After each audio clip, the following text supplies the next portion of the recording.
Dr. Elijah Connors wasn't the type to vanish.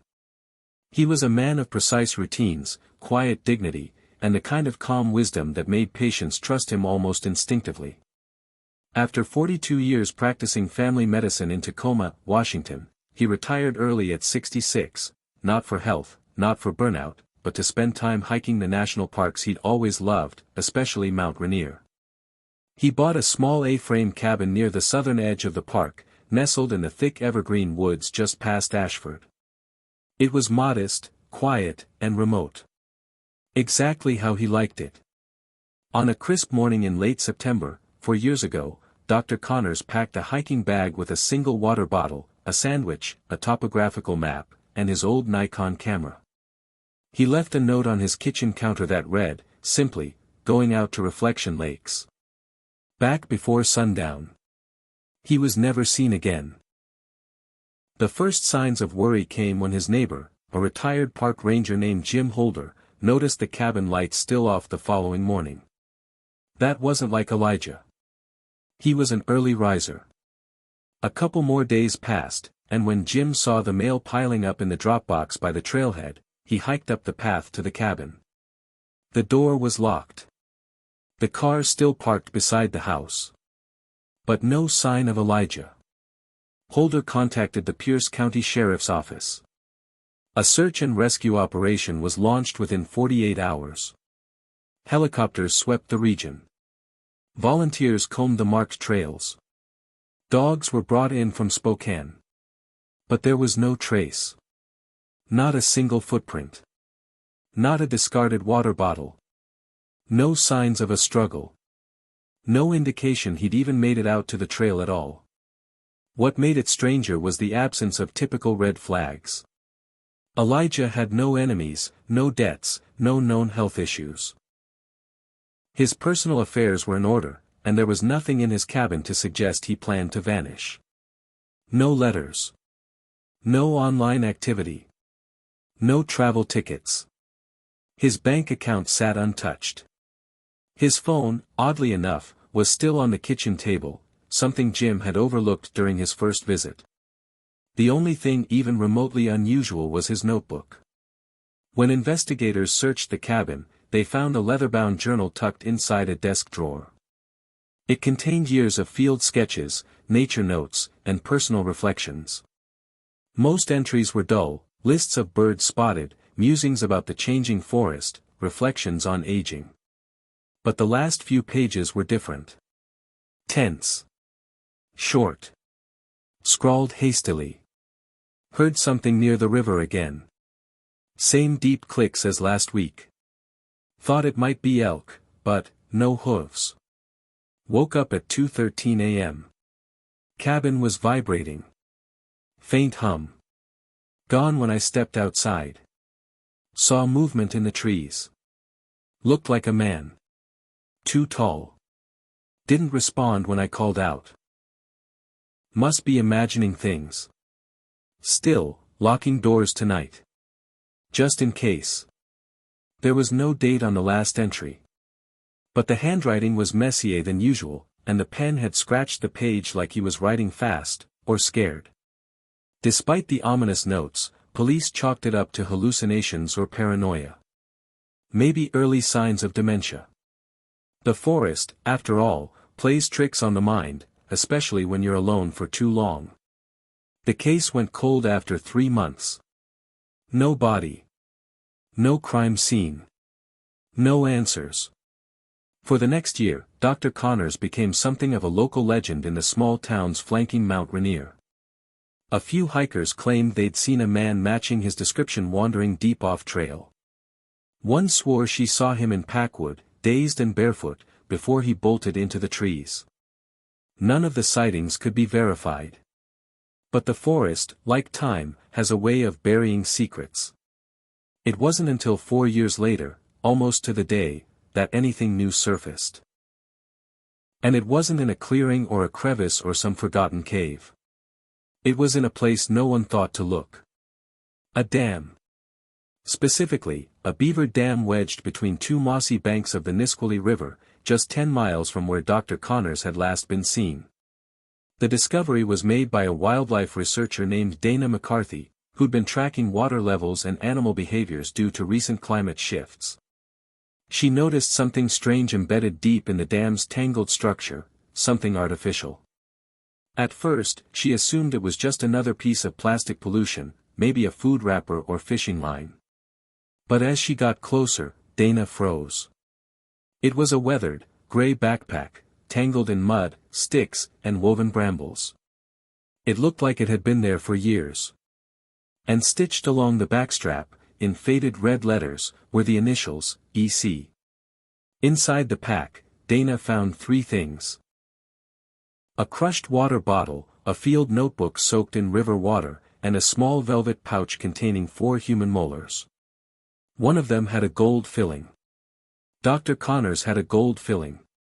The Beaver Dam had kept a secret for 4 long years. And now, that secret was beginning to unravel. And the truth it held wouldn't just answer the question of what happened to Dr. Elijah Connors. It would raise darker, deeper questions, ones that someone, or something, didn't want unearthed. Not yet. Not ever. Dana McCarthy hadn't meant to stumble into the middle of a mystery. Her research was focused on beaver colonies, how their dams were responding to shifting rainfall patterns, whether they were retreating higher into the hills, and how these changes affected water flow into lowland ecosystems. It was tedious, quiet work. She liked it that way. But when she spotted that torn, gray strap hanging from the side of the dam, she instinctively reached for her phone and snapped a few photos. She didn't touch the bag right away. She wasn't sure she wanted to. Back at her camp, a satellite call to her university's wilderness safety office quickly escalated to a ranger station dispatch. Within hours, the site was flagged for potential forensic recovery. 2 officers from the National Park Service arrived by the next morning, and within a day, Pierce County detectives were hiking out to see for themselves. Dana stood back as they pried apart the dam with careful gloved hands, lifting each soaked stick like it might explode.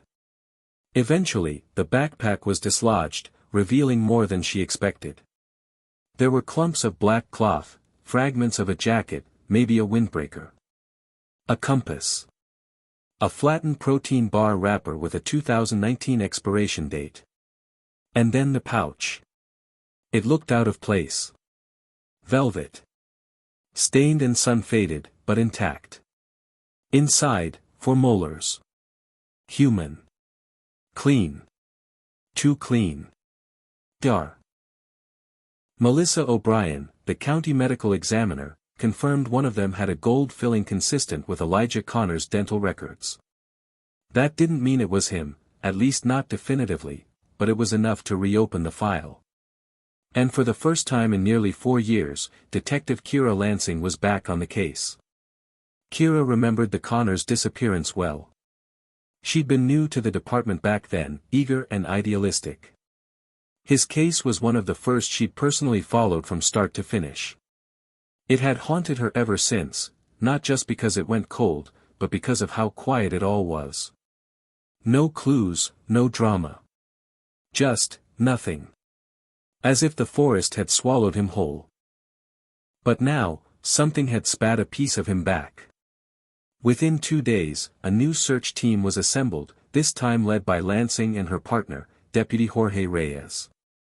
They pulled park records, topographical maps, weather data, and combed through Elijah's old journals again.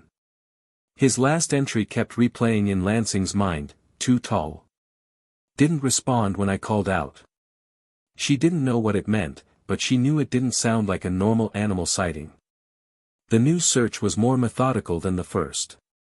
They used drone surveillance and LiDAR imaging to identify structural inconsistencies in the terrain, unusual depressions in the soil, heat signatures under foliage, even slight variations in water flow from nearby creeks. But more than anything, they were now combing through that specific 10-mile radius around the Beaver Dam. The odd thing? There was no trail leading to that spot. It was well off any marked path. So remote, in fact, that Dana herself only found it by kayaking upstream for several miles, looking for active dam sites in previously undocumented zones. That meant Elijah must have bushwhacked his way there, or been taken. They didn't say that out loud. Not yet. But everyone was thinking it. Then came the footprints. Lansing was crouching near the streambank just west of the dam when she noticed them, two shallow impressions in the mossy ground. They weren't fresh, but they weren't old enough to be from Connor's original disappearance either. Reyes brought over a scale and snapped pictures. The prints were elongated. Narrow. Human-like. But longer than average, nearly 15 inches. No tread pattern. Barefoot. Bare. Reyes offered weakly, already knowing it wasn't. Lansing shook her head. Bears don't walk heel first. And they don't leave this kind of stride. Over the next few hours, they followed the faint trail deeper into the trees. It was erratic. Like whatever made it didn't care about terrain or obstacles. Over logs. Through bramble. Straight through thick thickets. It didn't bend with the land. It cut through it. Then the trail just stopped. No branches broken ahead. No drag marks. No scent. No more impressions. Like it vanished mid-step. Reyes muttered something under his breath. Lansing didn't ask what. Back at the ranger station that evening, Dana met them for a debrief. Her face was pale, and her voice shook. I didn't tell you everything, she admitted. About the dam. There was something else. I just didn't think it was important at the time. What was it? Lansing asked, suddenly alert. Dana hesitated, then pulled out her phone and scrolled to a video file. I set up a motion-triggered wildlife cam a few feet from the dam, wanted to study how often the beavers were active. But I caught something else. This was 2 nights before I found the bag. She turned the screen to face them. The grainy black and white footage showed the dam under moonlight, water trickling slowly beneath the pile of branches. For the first 20 seconds, it was quiet. Peaceful. Then, something moved. Not a beaver. Something tall. Slender. It stepped into frame at the far right edge, just for a moment. Enough to catch a silhouette.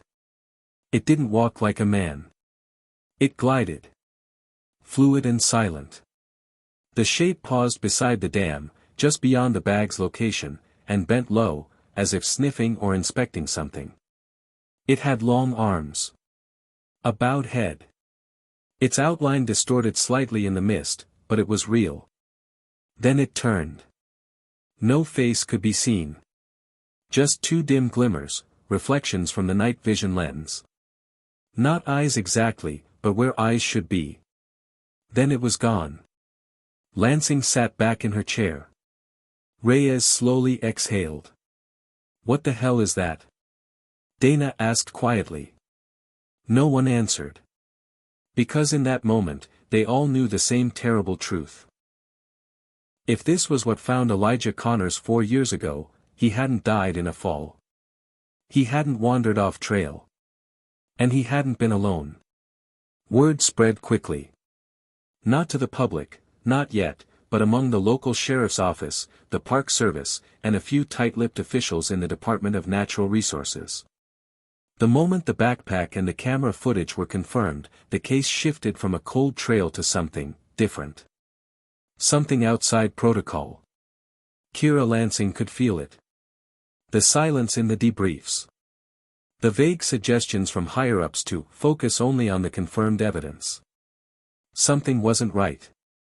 By the second week of the renewed investigation, Lansing found herself sitting in a darkened office across from Dr. Lyle Hemmer, a forensic anthropologist who had been asked to analyze the molars and fragments found in the velvet pouch. He looked exhausted, pale beneath the fluorescent lights.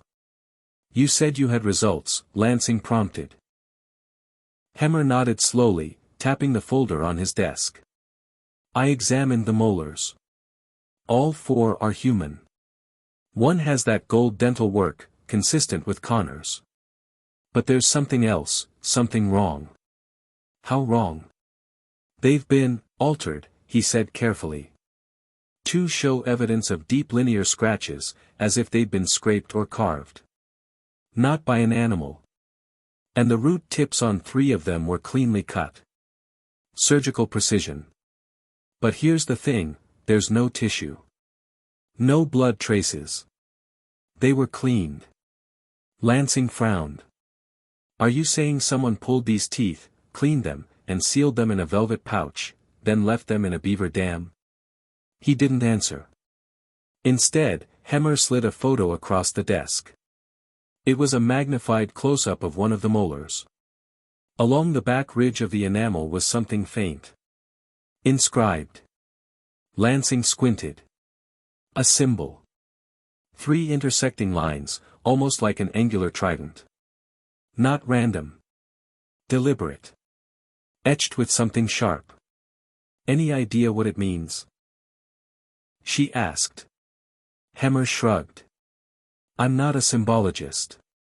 But whatever it is, someone went to great effort to mark it. Lansing left the meeting with the symbol burned into her mind. That night, she opened her home laptop, not her work computer, and started searching. It took hours of rabbit holes, scrolling through obscure folklore forums and anthropology databases before she finally stumbled onto something familiar. An old article from 1997, published by a fringe archaeologist investigating ancient tribal carvings found in the Cascade Mountains. One carving in particular matched the trident-like symbol. According to the researcher, it was associated with an obscure legend of the Tall Ones, forest spirits said to guard hidden places, punish trespassers, and mark those who saw them with a curse of forgetting. The article was laughed out of academic circles. The carvings had never been verified. But Lansing couldn't shake the feeling she'd seen the same silhouette in Dana's wildlife cam footage. 2 days later, she met again with Reyes at the Ashford Sheriff Outpost. A wall in the back room had been turned into an evidence map. Connor's last known location. The dam site. A cluster of pins where strange sightings had been reported over the past few years, people claiming to see something in the woods. Mostly dismissed. Until now.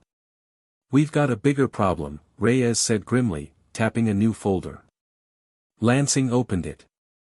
Inside was a short list of missing persons, all reported within the last 5 years, and all vanishing inside a 30-mile radius of Mount Rainier. Most were lone hikers.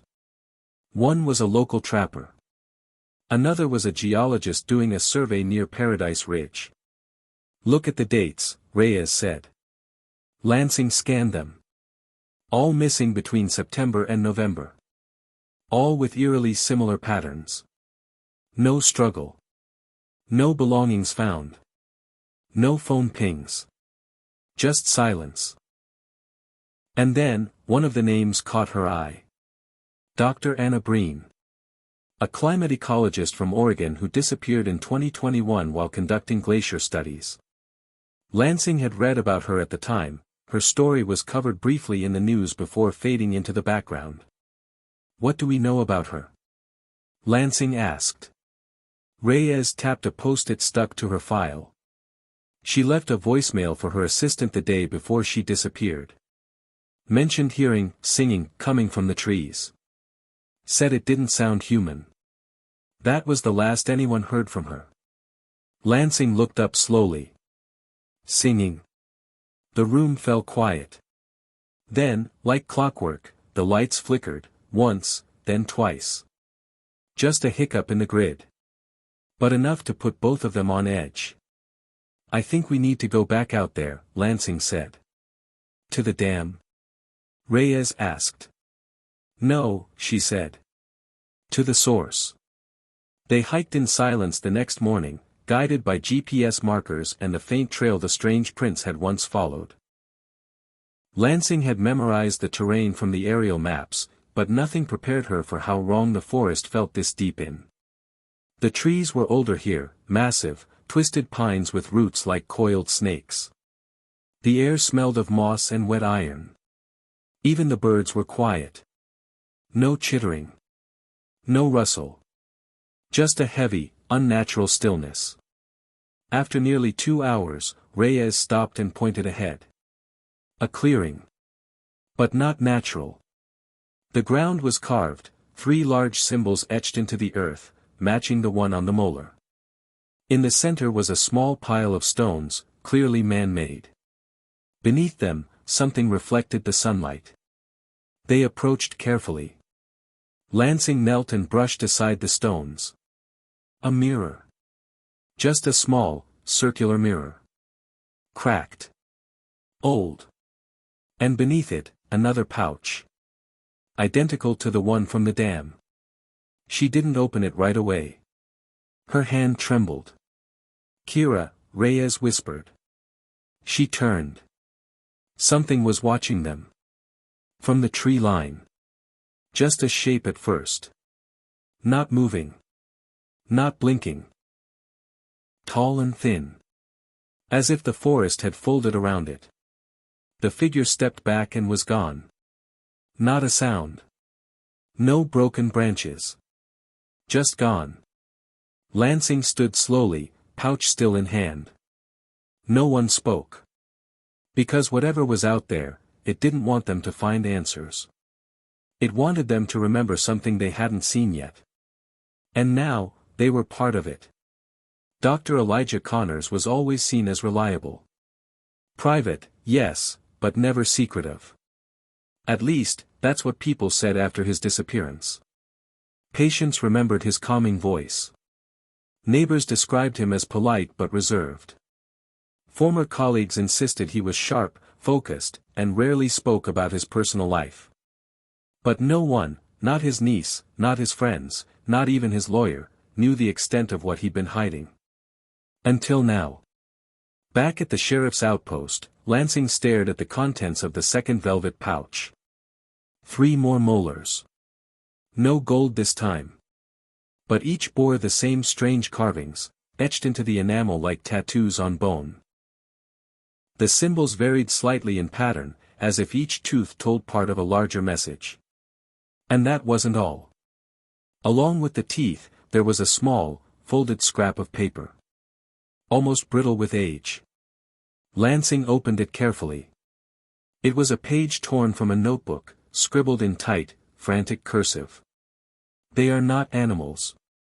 Not spirits either. Something older. They don't speak in words. They show you things. Take pieces of you. They took something from me. But left something behind, too. I dream in symbols now. I'm afraid to sleep." There was no signature. But Lansing recognized the handwriting. It matched the journal in Connor's cabin. Whatever happened to him, whatever he saw, it began before he vanished. He'd known something was wrong. Known it long enough to write about it. And possibly try to warn someone. Lansing called in the cabin for a second search. 2 deputies and a technician joined her and Reyes as they drove out to the remote location. The house was still under county seal, padlocked and left mostly untouched. But this time, Lansing knew what to look for. She focused on the basement. It wasn't really a basement, more of a crawl space, with low wooden beams and dusty shelving packed with old camping gear, lanterns, and dry storage food. Reyes coughed through the dust, shining his flashlight along the back wall. And then Lansing saw it, a loose panel. It shifted under her touch, popping outward with a faint click. Behind it was a small, weatherproof lockbox, metal, dented on one corner. She pried it open. Inside were 3 items. A worn cassette tape labeled, Day 91, Interview. A yellowed manila envelope with faded medical records. A stack of Polaroids. Lansing examined the photos first. They were all taken deep in the woods. Some were out of focus, some clearly taken in a hurry. But in several frames, something tall and pale stood just beyond the tree line. It never appeared fully in frame. Just limbs. Shadows. A shape too tall to be human, but too solid to be a trick of light. In one image, the figure stood just 10 feet from the camera, its silhouette blurry, as though the lens itself had been repelled by it. What the hell was he documenting? Reyes muttered. Lansing carefully opened the manila envelope. The medical records inside weren't Connor's own, they were patient files. All from the early 2000s. All marked with a red X in the upper corner. All showing symptoms that mirrored hallucinations, disorientation, vivid dreams, and in one case, loss of speech. One name stood out. Glenn Burrows. Male, 32. Ranger. Assigned to the northwest sector of Mount Rainier National Park. Notes indicated increasing paranoia, reports of hearing whispers in water and seeing tall watchers in the fog. Diagnosed with schizophrenia. Disappeared from inpatient care after 3 months. Connors had kept all of it, files that should have been confidential, possibly even illegal for him to retain. And yet, they were there, preserved and hidden. As if he knew the pattern. As if he'd seen it before it reached him. Lansing slipped the cassette into her portable player. A low hum filled the room as the tape rolled to life. The voice that came through was unmistakably Connor's, calm but strained. Patient 11, Day 91. Episode last night lasted 27 minutes. Subject reported intense pressure behind the eyes, followed by sensation of drowning. Not in water. In sound. A second voice, male, trembling. It was inside me. Not like a dream. It showed me something. What did it show you? A place, under the roots. Below the ice. They're waiting there. They know when you notice them. That's when it starts. That's when they come. A long pause. Do you believe they're real? No, the patient whispered. I know they are. The tape ended with static. Lansing stood in silence. A coldness crept up her spine. Not from the temperature, but from the unshakable feeling that they were just scratching the surface.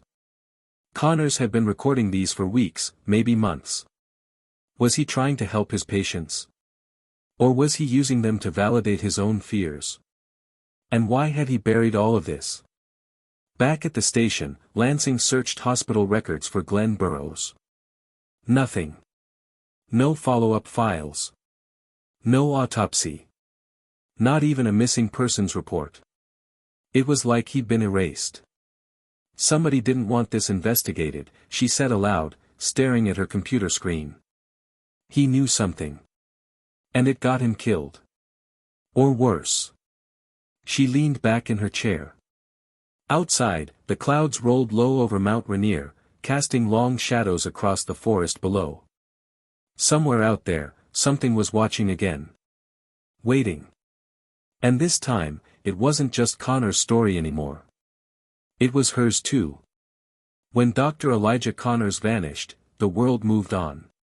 After the initial media stir. The missing posters, the local news segments, the fruitless search, everything fell into that familiar rhythm of forgetting. Forests swallowed stories whole, and silence became their tombstone. For a full year after Connors disappeared, the official investigation was closed, the cabin boarded up, and the doctor's name reduced to whispers among rangers and old patients. But not everyone let it go. In a modest, third-floor walk-up in Tacoma, Emily Connors, Elijah's niece, kept the porch light on every night, just like he used to. She didn't believe he was dead. Not because she couldn't accept it, but because something about it never felt complete.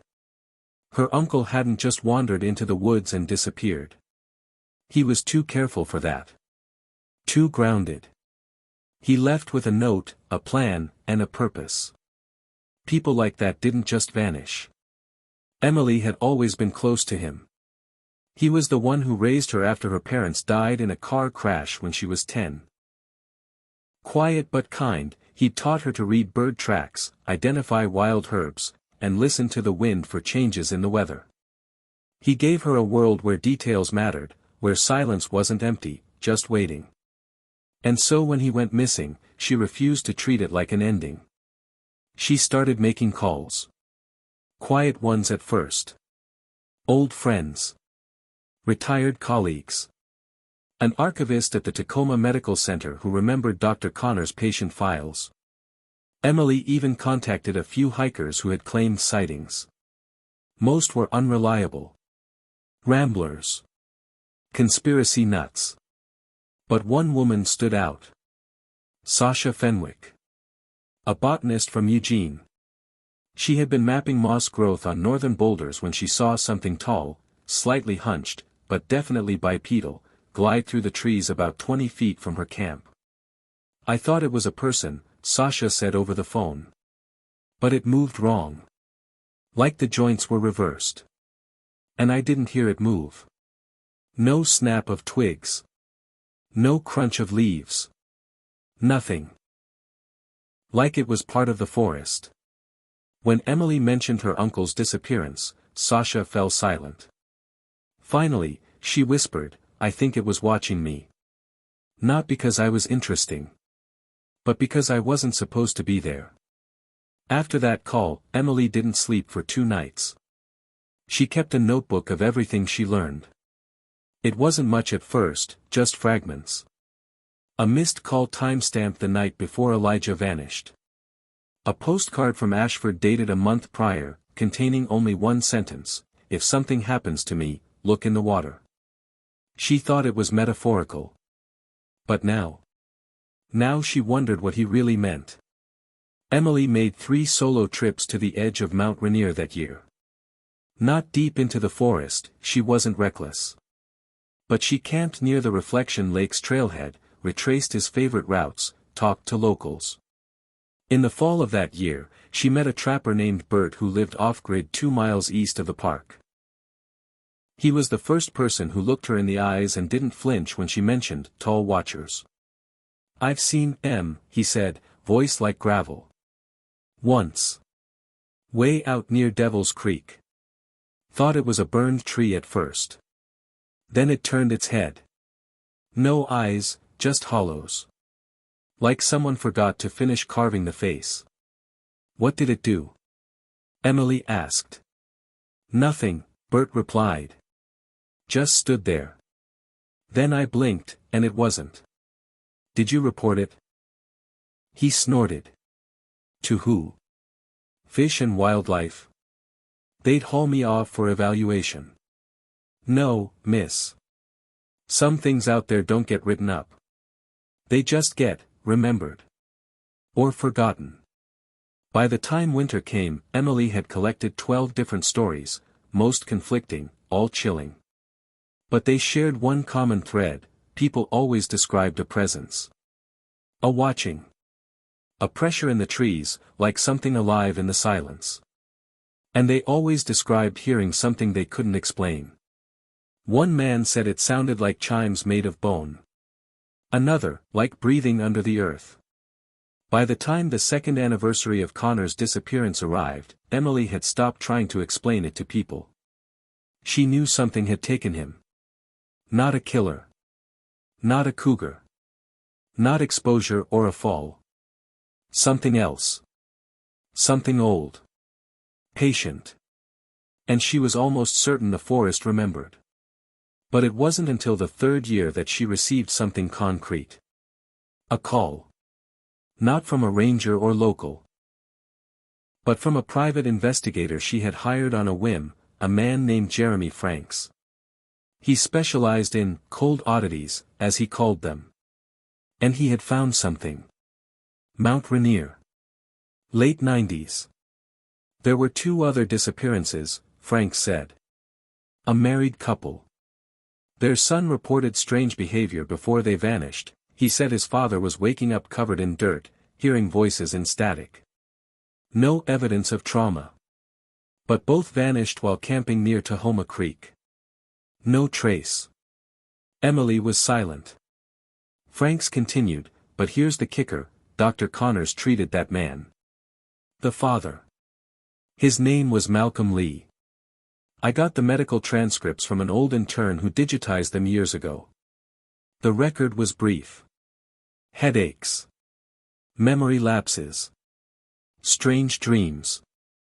But the final visit note read: patient reports awareness of being watched in sleep. Referred to neurology. Follow-up advised. Notes terminated, file transferred to private case.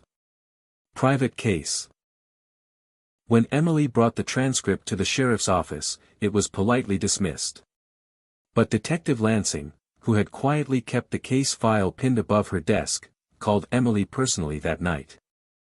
"I believe you," Lansing said. "And I think it's time you saw what we found." They met 2 days later. Emily was the first outsider to see the velvet pouch, the Polaroids, and the video from the dam. She didn't speak as Lansing laid it all out. But when she finally did, her voice was steady. "My uncle knew this was coming. He was trying to stop it. Or at least understand it. That's why he documented it. Why he recorded those interviews." Lansing nodded slowly. "We don't know what it is yet." Emily looked toward the forest through the window, the mountain hidden in the clouds. "We will," she said. And with that, the silence that had surrounded Elijah Connors for nearly 4 years began to crack. Because now there were 2 people listening. And the forest didn't like being watched back. The woods around Mount Rainier had always been a place of beauty, not dread. Until now. By early spring, the snow had receded enough for Lansing, Reyes, and Emily to begin planning a deeper foray into the forest, specifically into the off-grid area where the Beaver Dam had been discovered, and where Lansing and Reyes had found the second velvet pouch. But this time, they were going further. No marked trails. No ranger stations nearby. Just them, a handful of satellite trackers, survival gear, and silence. They didn't tell anyone, not the sheriff's office, not the press. The deeper the investigation went, the more they suspected something or someone wanted this buried. Lansing had already experienced 2 data wipes on her department laptop. Files disappeared. GPS records overwritten. Requests for backup met with vague denials. Someone was watching. Not just from the trees. From inside the system. It was Emily who brought the final piece that pushed them back into the field. A week earlier, while sorting through a box of her uncle's old photographs and letters, she'd found a photo album tucked behind false cardboard inside the cover. In it were 5 pictures, all landscape shots, taken near the mountain, with handwritten notes on the back. The 5th photo was different. Not a forest. Not a person. It was a close-up of a carving, etched into the bark of a massive tree, possibly cedar. The symbol was the same as the one on the molar. Below it, in Elijah's handwriting. "Where the air goes still and the birds fall silent." They found the same tree 3 days later. It took 2 hours of bushwhacking from the dam site. Reyes spotted it first. Towering. Ancient.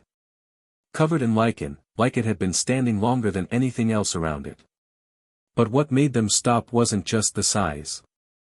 It was the circle. Carved in the dirt at the base of the tree was a perfect ring of stones. Small, flat, and precisely placed. Inside it, more symbols. Scratched into the soil, freshly disturbed. And at the center sat a bundle. Emily knelt slowly, heart pounding. Wrapped in a strip of cloth was a voice recorder. The kind doctors used for dictations. A note was pinned to it, written in tight, all-capital script. For her. She'll hear it too. Emily pressed play. Her uncle's voice crackled through the tiny speaker. "This is Connors. I don't know how long I've been here. Days blur. Time folds on itself. But I've seen it now. Not just glimpses. I was inside it. The place beneath. There's no sound there, only weight. It presses thoughts out of your head. Replaces them. It doesn't kill you, not at first. It watches. Waits. Tests. I found what they left me. Teeth, yes, but not mine. Others. From before. Some are older than I am. Some aren't even from people I can recognize. I know it's listening. I know it's inside me now. And still, I feel drawn to it. I hear it even when I sleep. If you're hearing this, I'm sorry. I didn't want you to carry this weight. But maybe it chose you, too. Maybe it always chooses the ones who listen. The recording ended. Emily didn't cry. She didn't speak. She simply turned to Lansing and said, "We go deeper." They made camp that night near the tree, avoiding the carved circle. The forest was colder here, unnaturally so. Not in temperature, but in atmosphere. Like the wind stopped short of this part of the world, unwilling to pass through. That night, the forest woke. It began with a sound, low, rhythmic pulses, like someone exhaling through a reed. Then came the lights. Pale glows shifting between the trunks, too faint to be flashlights, too blue to be fire. Reyes sat up in his tent, heart racing. Then Lansing. Then Emily. None of them spoke. They listened. And then, from just beyond the camp perimeter, a voice. Elijah. It wasn't a shout. It wasn't a whisper. It was inside their heads. Each of them heard it differently. Lansing heard it as a plea. Reyes as a command. Emily, as a memory. Her uncle's voice, plain and clear, like he was sitting beside her. Emily, don't turn around. But she did. And for just 1 second, she saw it. Not in full, not with eyes. With understanding. A shape that defied human logic. Tall, yes, but fluid, like a figure made of fog and shadow and memory. A shifting thing. Part tree, part thought, part hunger. It didn't move through the woods. It became them. And it was watching her. She fell to her knees. Her vision blurred. Something pressed against her chest, immense and invisible. Like being pinned beneath grief. Then it was gone. And so was the recorder. The next morning, the camp was untouched. But the bundle was gone, the dirt re-smoothed, the voice recorder missing. No tracks. No wind. No sound. They left that day. Not because they were done searching, but because something let them go. A choice. A warning. Back at the outpost, Emily opened her notebook and added a final line beneath a long list of strange events. It doesn't live in the forest. The forest lives around it. Lansing scanned the skies over Rainier again that night, wondering how many others had felt it. Seen it. Heard it. And how many had simply disappeared, swallowed not by accident, but invited into forgetting. Spring floods came early that year. The snowmelt from the Rainier peaks surged through every stream and tributary, swelling creeks and washing out footbridges across the southern slope. The Nisqually River churned heavier than usual, dragging branches, mud, and uprooted memories downstream. When the water finally receded, it left behind twisted debris and broken Beaver dams, smashed under the weight of what nature had no interest in keeping secret anymore. One of those shattered dams, just a mile upstream from the original find, revealed something unexpected. It was a field researcher, Brian Keeley, who spotted it while doing a site assessment for wildlife restoration. He hadn't even planned to get out of the truck until he noticed something glinting in the morning sun, tangled in a wet pile of river stones and collapsed branches. At first, he assumed it was another piece of discarded gear, fishing lure, a rusted belt buckle. But when he got closer, he saw fabric. Canvas. Weatherproof. Torn at the seam. And protruding from the opening was a notebook, swollen with water, mud-caked, but unmistakably bound in leather. The initials, EC, were barely visible in the corner. Within hours, Lansing and Reyes were on site. They sealed off the area and began a systematic dig. The collapsed dam had buried more than just sticks. Beneath the tangle was a cache of personal items, a crumpled parka, a flashlight with a dead bulb, a crushed compass, and 2 rolls of film in sealed canisters, miraculously undamaged. The notebook was the real find. Though many pages had been ruined by moisture, several in the center were legible. And what they contained didn't resemble a journal anymore. It was a field report. Or rather, a warning. The creatures avoid open water, but they use it. The dams are not random. They are built over seams, thin places. I found at least 3 where the barrier feels different. Cold. Like memory gets weak there. That's where they come through. Another entry. The beavers aren't just wildlife. They're being used. Their instincts repurposed. The way ants are used by fungus. I watched one pull a tooth out of a buried pouch and weave it into the dam. These aren't nests. They're locks. Reyes read it twice, silent. I thought he was losing it, Lansing finally said. Back when we first read his notes, I thought it was fear, maybe dementia. But this is too specific. Too patterned. They brought the film rolls to the lab in Tacoma. When developed, the photos were inconsistent, many blurred beyond recognition. But in 6 of them, patterns emerged. One image showed a tree trunk with hundreds of scratches spiraling upward, each a variation of the same trident symbol. Another showed what looked like a trail marker, carved in the shape of an eye, positioned beside a dried streambed. And then the final photo, distorted at the edges, shadowed and strange. But in its center was a figure. Slight. Human-sized. Wearing what looked like Dr. Connor's field jacket. Standing in the middle of a broken beaver dam. Lansing held the photo under the light. Could be a trick of shadows. But Emily shook her head. He's alive. You don't know that. Yes, I do. Because that photo was taken after he vanished. The timestamp, barely visible, read October 2nd, 2 days after the last time anyone had seen him. They reviewed the sequence again. The photo's angle suggested it was taken from above, as if someone, or something, was watching the figure from the trees. In the background, faintly, there appeared to be more than one dam. 3, perhaps 4, overlapping, like interlocking barriers. Locks, Connors had written. Emily paced the room, her voice low. What if these things aren't just taking people? What if they're keeping them? Not killing. Not consuming. Holding them. Like pieces in some puzzle. Lansing crossed her arms. For what purpose?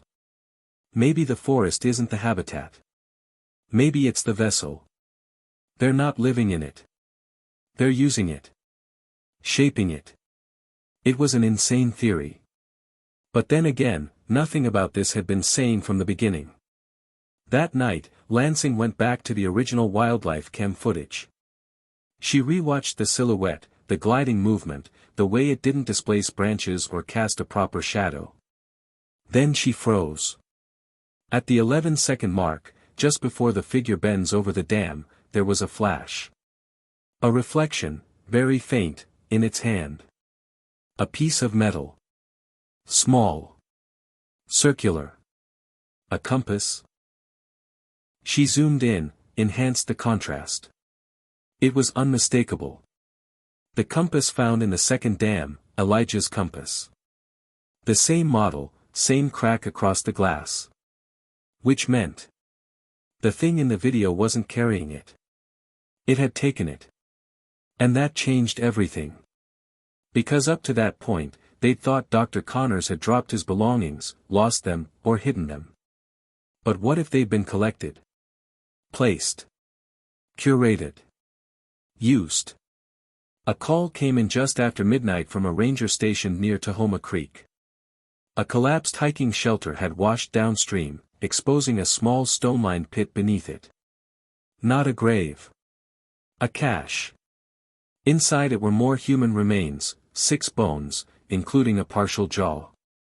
And resting beside them, a third velvet pouch. Untouched by water. Dry as bone. Inside, a key. Rusty, ornate. Not to a cabin. Not to a car. To something far older. Stamped along the handle was a single, almost familiar symbol, the trident-like shape, this time flanked by 2 crescents. Another lock. Another piece. The forest wasn't just holding secrets anymore. It was delivering them. The pit near Tahoma Creek wasn't listed on any maps. It hadn't been dug recently. Its stones were worn smooth, some buried beneath moss, others sunk into layers of sediment that suggested age, decades at least. But something about the placement was intentional. Precise. It wasn't a shelter, a grave, or a campsite. It was constructed. And now, it was revealing what it had been built to contain. The jawbone had been confirmed human. No dental match yet, but early pathology revealed strange abrasions on the inner curve of the mandible, as if the bone itself had been scored or sanded down after death. The rest of the bones showed no trauma. No tool marks. Just, unnatural wear. And all of them were clean. Unreasonably so. As if time had forgotten them. But it was the pouch that changed everything. Unlike the previous 2, this one was wrapped tightly in birch bark and bound with twine. Lansing and Emily watched as the forensic team unwrapped it. The inside was lined with something that looked like dried velvet, brownish, flaking. But what it held was unmistakable, an old key. Rust coated its edges, but the shaft and teeth were still sharply defined.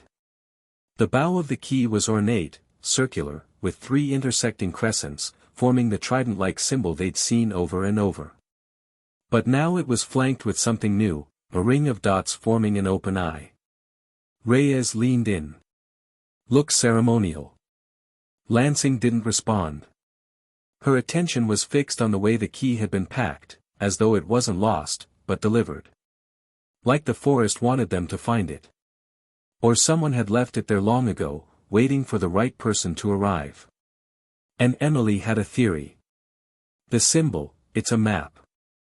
She flipped open her uncle's waterlogged notebook, turning to a page she'd carefully re-inked. A hand-drawn version of the symbol with Connor's notes in the margin. Trident equals the gate.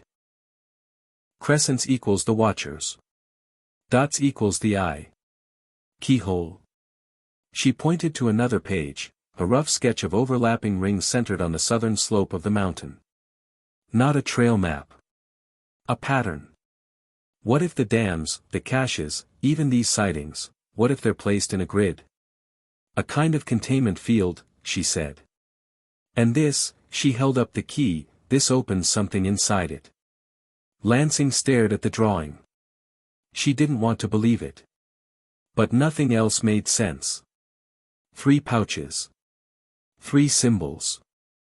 3 areas tied to sightings. All orbiting a central, uncharted zone in the forest. A place Elijah had never reached, or never returned from. Emily made her decision. I want to go. No, Lansing said flatly. I'm not asking, Emily replied. They argued for the better part of an hour. Reyes stayed quiet. Finally, Lansing relented, not because she wanted to, but because deep down, she knew Emily had to be there. This wasn't a search anymore. It was a call. And Emily had already answered it. They waited 4 days. Enough time to gather gear, coordinate a secure radio channel, and map the area based on Emily's revised grid. No press. No officials. Just Lansing, Reyes, Emily, and a tracker named Tess, an ex-military wilderness guide who believed them because she'd seen things herself. They left before dawn. The hike was brutal. No trails. No markers. Thick undergrowth clawed at their boots and packs. The deeper they went, the more silent the world became. The forest here didn't feel untouched, it felt watched. Like it was holding its breath. At the center of the map, they found the marker. Not a building. Not a gate. A stone circle. Low to the ground. No taller than a foot. Each stone bore a faint carving, some weathered beyond recognition, others etched deeply. Most had the trident symbol. A few had what looked like teeth embedded in them. Real teeth. Human. At the center of the circle was a slot, rusted, narrow, shaped like a keyhole. Emily stepped forward. The others protested. She didn't listen. With trembling hands, she slid the key into the stone. For a moment, nothing. Then a low vibration beneath their feet. Not movement. Sound. Deep. Resonant. Like the earth was humming. The key turned with a heavy click. And the center of the circle opened. Not mechanically. Not like a hatch. It simply vanished. Replaced by darkness. A perfectly round hole, maybe 6 feet wide, ringed in smooth stone, descending into blackness that swallowed their lights. Tess leaned over. That wasn't there a minute ago. No, Emily whispered. It was hidden. They dropped a glow stick into the hole. It fell 20 feet before landing on something soft. Moss. Ash. No sound. We can't all go, Reyes said. I will, Lansing said. No, Emily replied. I will. They lowered a rope. Emily clipped her harness and descended. 20 feet down, she landed on something spongy. The air was thick, damp, but scentless. Her headlamp flickered. The space wasn't a cave. It was a room. Walls smoothed by time, covered in carvings. Spirals. Eyes. Watchers. Symbols she didn't recognize but felt like she should. In the center of the chamber was a pedestal. On it, a set of objects. A fourth pouch. A strip of cloth torn from her uncle's coat. And a photograph. Emily picked it up. It was of her, young, 10 or 11, standing beside Elijah on a dock, both of them smiling at the camera. On the back, in Elijah's handwriting. If they take me, let her remember. Her chest tightened. She pocketed the photo, took the pouch, and clipped it to her belt. Then she heard it again. The voice. Emily. But this time, it wasn't in her head. It came from the wall. She turned, and saw it. A shape. Pressed into the stone, like a body within the wall itself. A man's silhouette. Still. Waiting. Elijah. She stepped forward. Uncle. No answer. Only silence. Only watching. She backed away. I found him, she whispered into her radio. I think he's. I don't know if he's alive. But he's here. Lansing's voice crackled back. Get out. Now. Emily looked up. And the rope was gone. The rope was gone. Emily stared upward into the shaft, her headlamp cutting a narrow path through the dark. There was no movement above, no shadow crossing the opening, no evidence of sabotage. The rope, her only connection to the surface, had simply vanished. She didn't scream. She couldn't. A thick weight hung in her throat, like the air itself had turned to syrup. Every instinct screamed run, but her legs refused to move. It wasn't just fear. It was something deeper. Something inside her. The chamber remained silent, no wind, no sound of dripping water, not even the echo of her own breath. And the figure in the wall was still watching. Not with eyes. With presence. A pressure in the stone, like memory turned solid. Emily slowly backed away, her boots making no sound against the soft floor. She flicked her radio back on. Detective Lansing. Reyes. Tess, she whispered. Static. Can anyone hear me? A faint reply. Emily, Come back. She froze. The voice didn't come from the radio. It came from behind her. She turned slowly, heart pounding. At first, nothing. Just more of the smoothed chamber walls, glowing faintly where her light touched the damp stone. But then, movement. A ripple in the wall. Like the stone itself exhaled. She took a step back and felt her heel dip. Another passage. A tunnel, narrow and sloping downward. Not carved by tools. Worn smooth, like it had been used. Against every rational thought, Emily stepped into it. The walls narrowed quickly, forcing her to crouch. The air changed, growing colder, thicker, heavy with an almost metallic tang. And faintly, ahead of her, a sound began to rise. A low, rhythmic whispering. Not in any language she knew. It wasn't speech. It was invitation. She followed it downward for what felt like hours, the tunnel spiraling deeper. Her sense of time fractured. At one point, her watch simply stopped ticking. Another time, her headlamp dimmed to near nothing before surging back to life. And then, the tunnel opened. She emerged into a vast cavern, its ceiling lost in shadow. It wasn't stone. It should have been, but the walls pulsed faintly, as if alive. In the center of the chamber stood a structure, a tower of gnarled roots and polished stone, fused together like bone and bark. At its base were 7 figures. They stood in a loose circle, unmoving. At first glance, they looked like statues, tall, thin, draped in rags that swayed despite the still air. But Emily felt them. Their attention. Their focus. She stepped forward, and one turned. Its face was featureless, save for hollow eyes and a faint imprint of the trident symbol on its forehead. Then another stepped aside, revealing something behind them. A figure slumped against the root tower. A man. His face partially obscured by tangled hair, his body limp but breathing. Elijah. Emily broke into a run. As she approached, one of the watchers reached out, not fast, not aggressive. Just, touching her shoulder, like it was testing her reaction. She flinched, and it withdrew. She dropped to her knees beside her uncle.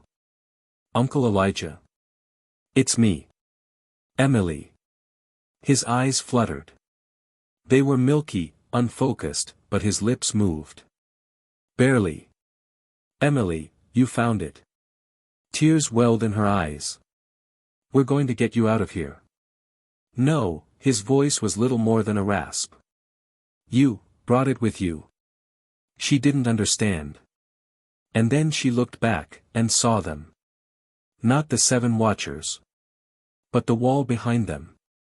It moved. Hundreds of tiny mouths opening and closing. Whispers swirling in forgotten dialects. Her vision blurred. Her thoughts scattered like leaves in wind. A flash. She stood in her childhood bedroom. Another flash. She was in her uncle's cabin, age 12, watching him sharpen a blade by lantern light. Another. She was inside the dam, submerged, her lungs filling not with water, but with memories. The whispers grew louder. But her uncle gripped her wrist with what strength he had left. You have to seal it. What? Seal what? The circle. The key, you have it. She fumbled at her belt. The 3rd pouch. She'd nearly forgotten. Inside it, more than just teeth. A 2nd key. This one different. Smaller. Sharper. Made not of metal, but bone. And shaped to match the tower. She looked around, wild-eyed. A slot waited near the tower's base. She ran to it, the watchers parting silently. The whispers howled in her ears. With shaking hands, she inserted the bone key. The air turned electric. The cavern trembled. The watchers knelt, not in reverence, in pain. As the tower pulsed once. Then again. And then the floor beneath her uncle cracked open.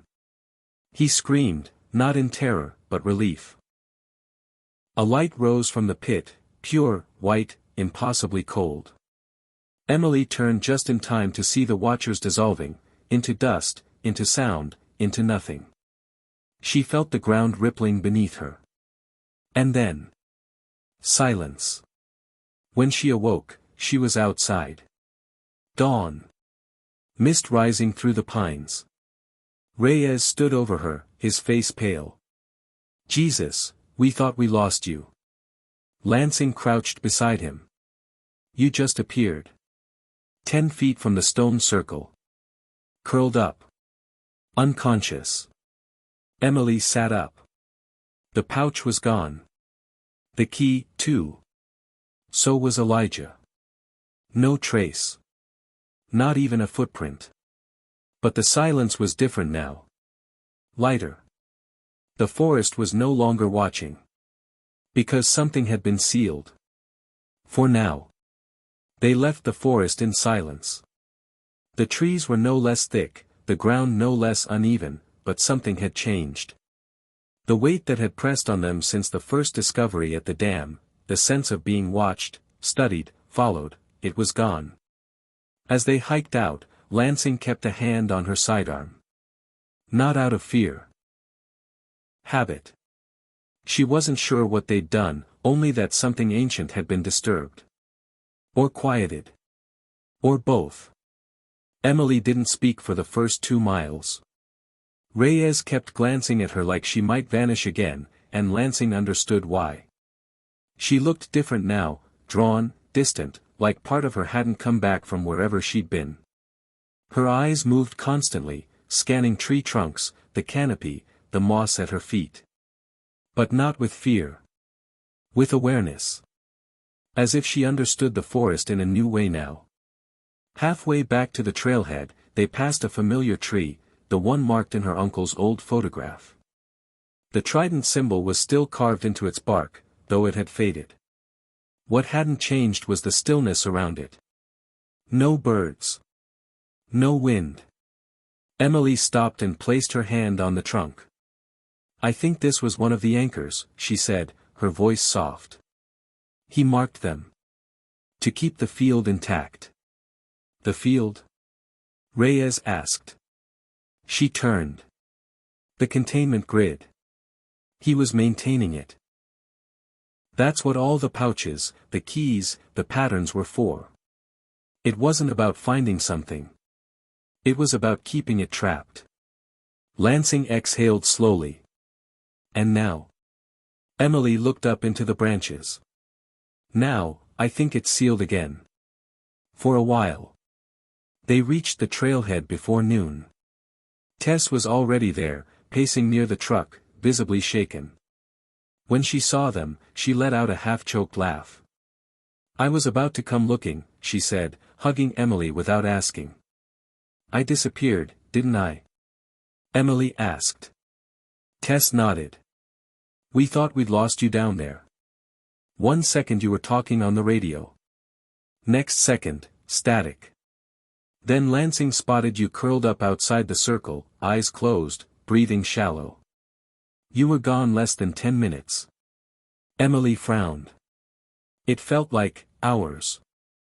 Lansing glanced at Reyes. We need to get this documented. They drove back in near total silence. Each of them processing. Replaying moments. None of them wanted to speak about what they'd seen underground, not yet. Back at the sheriff's station, Lansing filed her report. Or tried to. The system crashed 3 times. The uploaded images of the key turned black. The recovered audio, white noise. The photo of Elijah in the dam. Gone. Wiped. Reyes tried copying the files to an external drive. It fried on the 3rd attempt. Emily wasn't surprised. It's not just physical, she said. This thing, whatever it is, it doesn't want to be documented. It remembers being seen. And it erases what it can. Then how do we warn people? Lansing asked. Emily pulled her notebook from her pack, the one she'd carried since the beginning. She flipped it open to a fresh page. We write it down. Longhand. Old school. Paper. Ink. No digital trail. If someone finds this years from now, they'll know what we tried to do. Lansing stared at the pages, dozens of them, some smudged, others nearly illegible. You think this is over? Emily shook her head. No. Just sleeping. They released an official statement that day. No remains found in the forest could be conclusively linked to Dr. Elijah Connors. His disappearance remained unsolved. The media lost interest within a week. But the forest didn't. Emily returned to the site 3 more times in the weeks that followed. Not alone, always with Lansing or Tess. She never found the pit again. The stone circle was gone. The carving tree, toppled in a windstorm no one remembered happening. But the silence was still there. And the feeling. That something beneath the moss and loam remembered her name. One morning, she received a package. No return address. No postage. Just a small cardboard box left on her porch. Inside was a cassette tape and a scrap of paper. Typed, not handwritten. If they wake again, you'll hear the dreams first. Don't let them finish speaking. There was no name. The cassette was blank. Or, nearly blank. She played it on her old dictaphone. For 20 minutes, nothing but hiss. Then, faintly, the sound of breathing. Long, steady, like wine down a well. Followed by the whisper of her own name. Emily, remember, the locks must hold. She shut it off. That night, she dreamed of water. Cold. Black. Still. With voices just below the surface, murmuring in patterns she could almost understand. When she awoke, her window was open.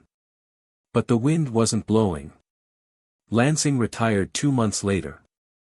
She kept the notebook Emily gave her locked in a safe, labeled personal, do not destroy. Every few weeks, she checked it. No new pages. No movement. Still, she kept a gun near her bed. Reyes transferred to Arizona. He never spoke about the forest again. And Emily? She stayed. Quietly. Carefully. She took up teaching at a small university near Olympia. Ran a community wildlife blog. Maintained trails near the Rainier South Rim. People knew her as the quiet one. The hiker.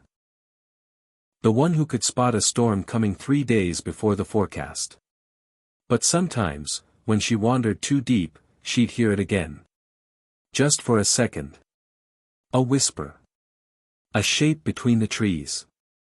And she'd whisper back. I remember. The Nisqually ran quieter that autumn.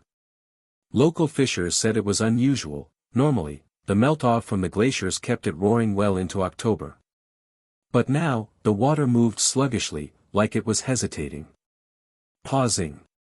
As if it remembered what it had been asked to hide. 3 weeks after the package arrived at Emily's doorstep, another message came. This time, through an encrypted email sent to Lansing's old sheriff's office account, one that should have been deactivated. It was brief. North Fork. Left bank. Under the ice. They'd started moving again. Attached was a single photo. It showed a muddy streambed where the ice had begun to crack.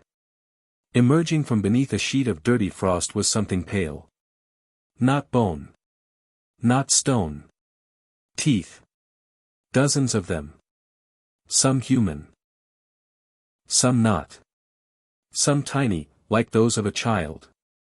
Others jagged and large, as if ripped from the jaws of something ancient. Lansing drove straight to Emily. She didn't need to explain. Emily had already seen it. The same photo was printed and nailed to her back door, no footprints in the mud, no signs of entry. Whoever left it didn't need to use roads. The two women packed that same night and called Reyes. He didn't answer. Instead, they got a voicemail with a single sentence, spoken in a trembling voice. I saw one in my hallway. They didn't call again. Instead, they returned to the river. The location in the email wasn't far from the original Beaver Dam site, less than a mile upstream, in an area they'd avoided before because of frequent rockslides and unstable banks. Now, it was different. Clean. Too clean. No fallen trees, no animal tracks, no buzzing insects. Emily crouched by the riverbank and stared at the partially frozen bed. The water was low enough to wade through. They brought no gear this time. No recorders. No cameras. Just the notebook in the pouch they had never opened. Emily waited until Lansing gave a small nod. She stepped into the icy water. The current tugged at her boots, but her eyes remained fixed on the small patch of riverbed where something glinted beneath the ice. Not metal. Not glass. She knelt and scraped the slush away. There they were. Teeth. Arranged in a perfect spiral. Dozens of them, their roots embedded in the rock like they'd grown there. Some were yellowed with age. Others looked fresh. Pink at the base, as if yanked only days ago. Her hands trembled. She didn't touch them. Instead, she opened the pouch. Inside was a folded strip of parchment, stiff with age. Written on it were just 4 words. The locks are opening.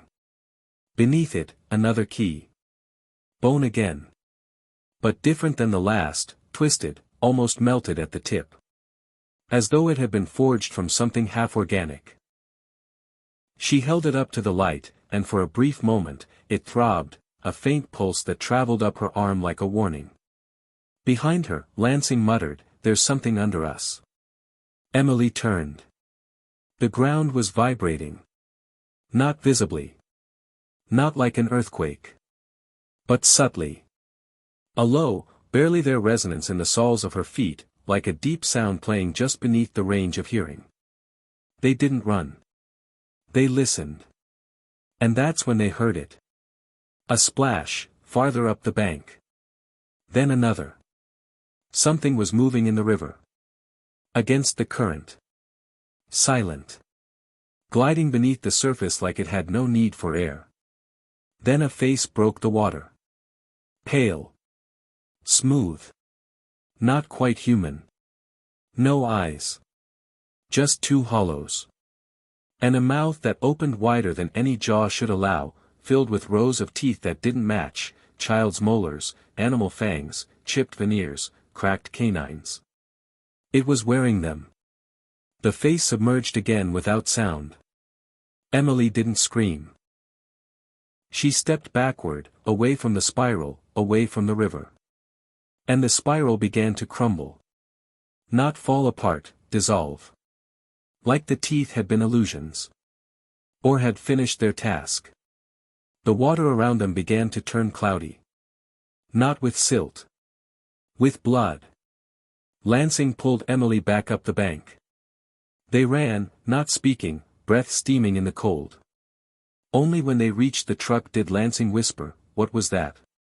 Emily looked back toward the forest. "An echo," she said. "A memory. A warning.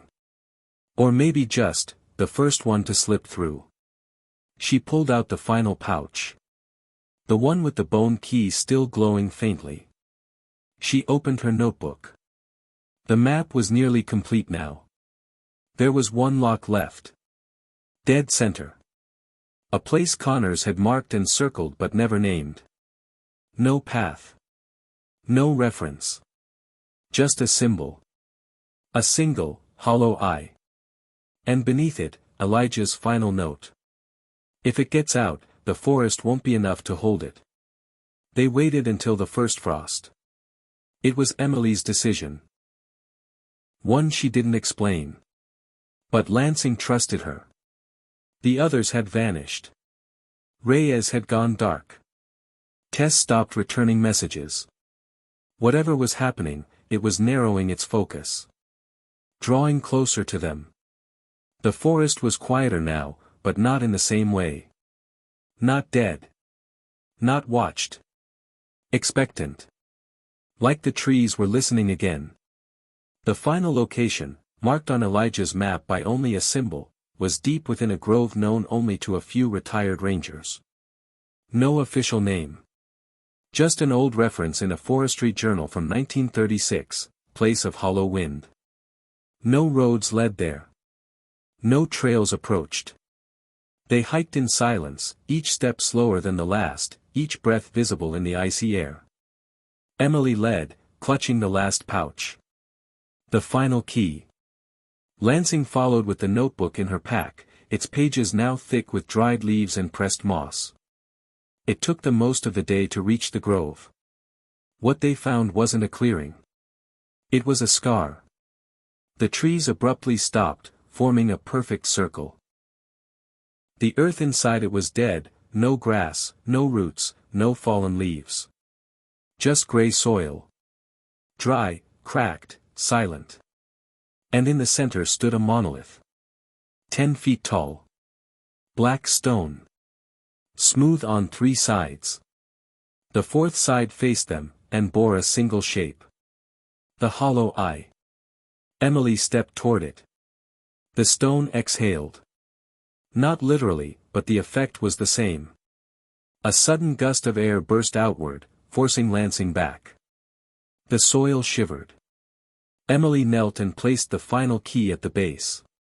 It didn't need a lock. The stone took it. The bone melted into the surface with a faint hiss. The symbol above pulsed once, dim, then brighter, and the wind died completely. Silence. Then, the stone cracked. A long fracture split it top to bottom. Emily stumbled back, shielding her face. But what emerged wasn't light. It was sound. A deep, endless note. Like the tolling of a bell submerged beneath 1,000 feet of water. It rippled through the trees, bending branches that weren't moving, knocking birds from the sky. And then the memories began. Lansing dropped to her knees as they flooded her. A child's scream in a storm she never remembered living through. A voice, her mother's, saying her name in a tone she hadn't heard since the funeral. A flash of water, of stone, of a shape not meant for eyes. And then, silence again. The monolith stood broken. Inside it, a cavity. Lansing stood first. She peered into the opening and saw nothing. Just a perfectly round hole, deep and dry. Not a tunnel. A shaft. A well.